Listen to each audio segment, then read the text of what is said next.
Este trimestre nós estamos estudando lições das epístolas de Pedro.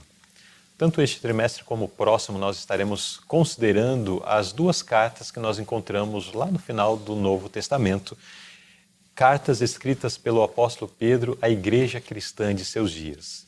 Através dessas cartas nós entendemos, percebemos lições que foram muito valiosas para os crentes daquele tempo, mas que também são muito preciosas aos crentes deste último período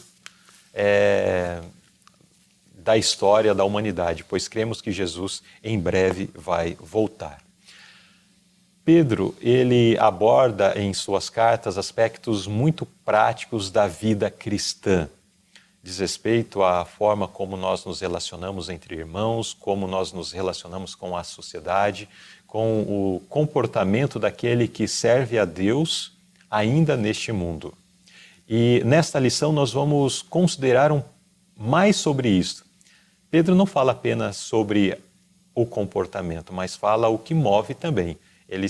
Especialmente quando ele vai chegando no final do seu ensinamento, ele diz: vocês devem fazer isso por aquilo, porque temos isso, porque temos uma esperança. Enfim, Pedro, ele dá o alicerce, o fundamento, a razão pela qual nós precisamos agir e nos comportar desta ou daquela forma. A lição de hoje, a lição de número 2, vem nos trazendo o tema Os Estrangeiros. E vamos entender o porquê Pedro chama o povo de Deus de estrangeiros e por que de fato são estrangeiros neste mundo. E aí ele desenvolve esse tema e sobre isso nós estaremos então considerando por toda a nossa lição. Na primeira carta do apóstolo Pedro, capítulo 1, verso 6, nós lemos assim: em que vós grandemente vos alegrais, ainda que agora importa, sendo necessário que estejais por um pouco contristados com várias tentações. Também consideraremos ao longo da lição esse aspecto das provações, das tentações que nos afligem no dia a dia. E o pensamento da inspiração: somos viajantes, peregrinos e estrangeiros na terra. Por isso, não gastemos nossos recursos em satisfazer desejos que Deus nos ordena reprimir. Em vez disso, apresentemos um bom exemplo para nossos companheiros. Representemos nossa fé de modo adequado. Que sua influência impressione as pessoas com a santidade das exigências de Deus. Também vamos desenvolver mais esse tema ao longo da lição. Primeiro tópico: uma carta para uma audiência especial. Irmão Tiago, como Pedro se referiu aos cristãos dispersos na Ásia Menor, a quem inicialmente endereçou sua primeira carta? Então ele coloca aqui como o povo dessa região da Galácia, da Ásia, enfim, como estrangeiros dispersos, né? É interessante, quando você fala estrangeiro, você pensa, não, então o pessoal que estava ali era de outra região. Alguns até eram, né? Eram Sim, judeus que estavam por ali. Mas não era nesse sentido que Pedro estava frisando. Porque quando Pedro passou o tempo dele com Cristo aqui, durante o seu ministério, ele entendeu que Jesus nunca veio colocar uma religião. Ele veio pregar o seu reino. Em vários momentos ele fala sobre o evangelho do reino, vai ser pregado em todo o mundo, então depois virá o quê? O fim. Então Pedro entendeu que a partir do momento que você aceita Cristo, você agora então faz parte desse reino do céu.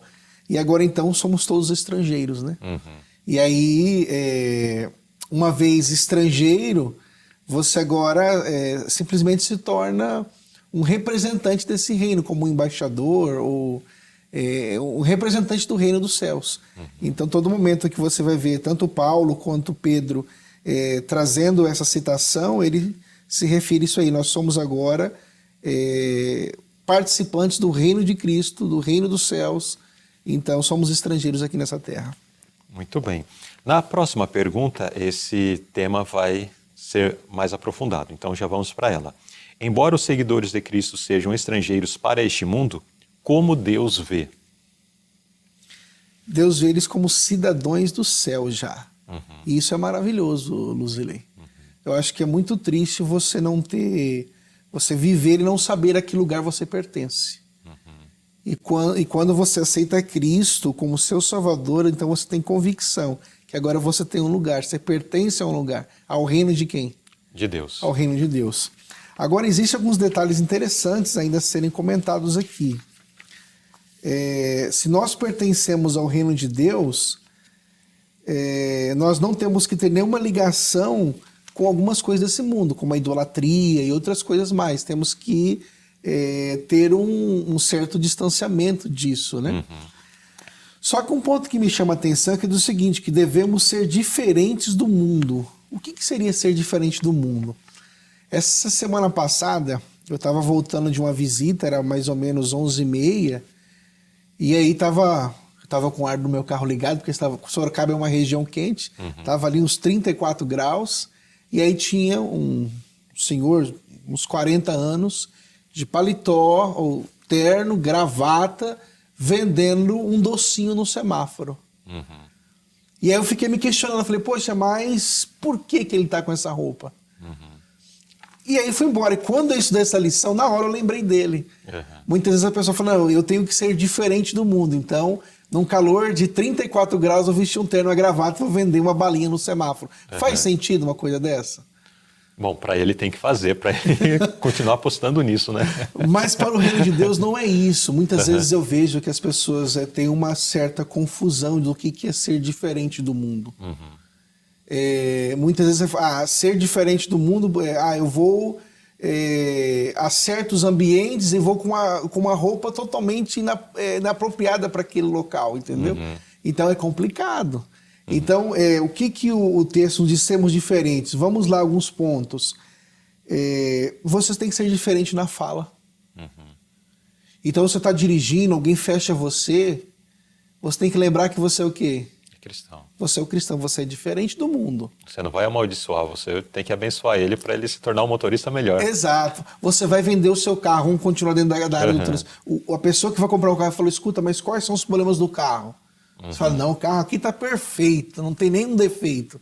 Será que E você sabe que, de repente, tem coisas ali. Você está torcendo para não dar problema nos próximos meses, não é isso? Então, assim, não, você tem que ser sincero em tudo aquilo que você faz. E isso é ser diferente do mundo. Agora, vamos colocar no vestir. O cristão deve se vestir como? De uma maneira que ele não expõe o seu corpo, de uma maneira que não seja chamativo, né? Vamos colocar assim, que não crie na outra pessoa uma atenção especial. Então, a sua roupa tem que ser uma roupa realmente bem comportada. É nesse sentido que está falando. E não você, por exemplo, eu vou vender uma balinha na rua, tem que usar terno e gravata. Não tem necessidade disso. Então, você pode vestir uma roupa mais leve para determinados tipos de trabalho. Então, assim, ser diferente não é também andar, tem que ter um certo equilíbrio dentro disso aí. Até porque, Tiago, às vezes existem pessoas que elas partem para esta visão, para essa questão mais visual, né, de uma roupa que é adequada para alguns momentos, mas não para outros, conforme tu tem trazido essa ilustração. E enquanto em palavras, em atitudes, na forma como lida com as pessoas, ela manifesta um caráter ou manifesta, enfim, características de alguém que é cidadão desse mundo. Ele fala o que esse mundo fala, ele pensa do jeito que esse mundo pensa, ele age como o mundano age. Não é porque, de repente, está com um paletó, está com uma gravata no calor de 40 graus, que ele está sendo diferente. Ele está querendo, de repente, impor na aparência. Mas e o coração? E do coração procedem as palavras, do coração procedem as atitudes. As atitudes estão santificadas, as atitudes representam o reino de Cristo. E quero frisar bastante isso, irmãos, porque de uma forma mais geral, a grande deficiência nossa está nesses aspectos de palavras e de atitudes, abrindo o meu coração para vocês, frequentando igrejas, convivendo com irmãos ao longo de muitas e muitas décadas. Quantas pessoas que são, podemos dizer, são fiéis sim na questão do vestuário, entenderam e praticam aquilo e está certo, porque tem um vestuário honesto, tem um vestuário com asseio, com pudor. Mas o coração não é convertido. A roupa alcançou um padrão ali e às vezes age com até arbitrariedade contra outros para que cheguem naquele padrão, mas o coração não está convertido. O coração não está transformado, e isto é visto por palavras, às vezes com espírito de contenda, com facilidade para gerar conflitos, discussões ou problemas entre pessoas que não se solucionam aí por anos e anos e anos. Você conhece a pessoa, passa muito tempo, vai ver, é o mesmo problema, a mesma situação, às vezes a pior ainda, mas acha que pelo fato de já ter alcançado algumas situações, como do vestuário, de repente da alimentação também, e um outro aspecto, já está bem. Os fariseus achavam que era assim. Os fariseus achavam que pelas práticas que eles tinham, eles já estavam salvos. No entanto, tanto João Batista quanto Jesus reprovaram eles.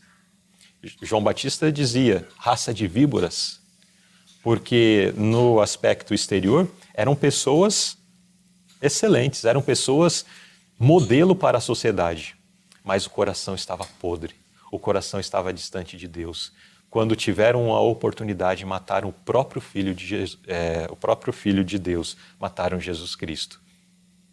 Às vezes nós matamos o nosso irmão com as nossas palavras, às vezes matamos aqueles que estão ao nosso redor com as nossas atitudes, enquanto queremos transparecer através de algumas questões externas que somos melhores do que os demais.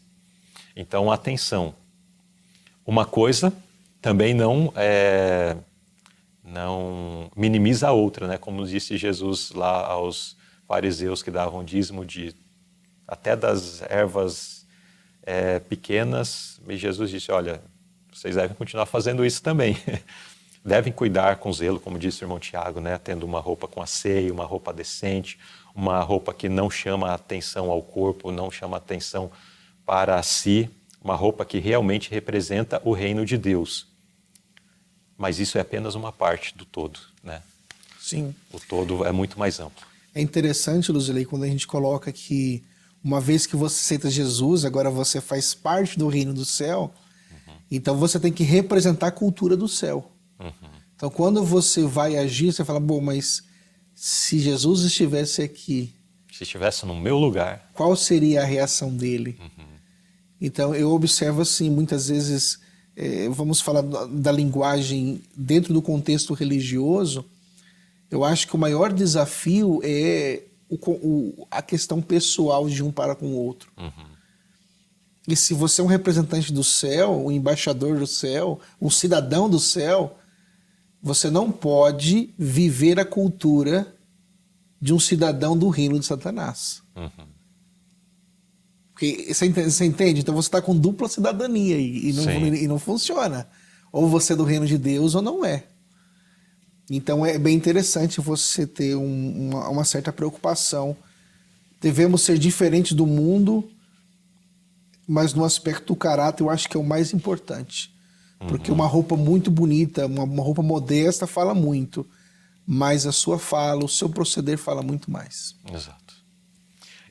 A última frase do segundo parágrafo da nota diz assim, como crentes, na verdade, devemos andar separados da prática do pecado e dos pecadores. Então, aquilo que está descrito no Salmo 1, né?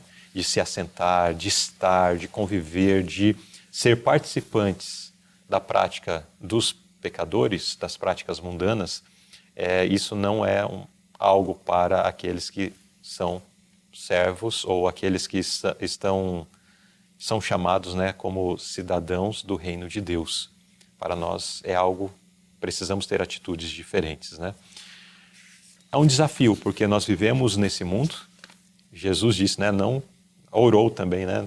Não quero que tire eles desse mundo, mas que os livres do mal. Então nós estamos vivendo no meio desse mundo, precisamos estar no meio do mundo para testificar de Cristo, para falar do amor de Jesus às pessoas. Para isso estamos aqui. E se torna um desafio na medida em que, por outro lado, a obra de engano de Satanás, as tentações são bem severas para tentar derrubar aqueles que pertencem ao reino dos céus. Então, uma carta para uma audiência especial. Este foi o título desse primeiro tópico.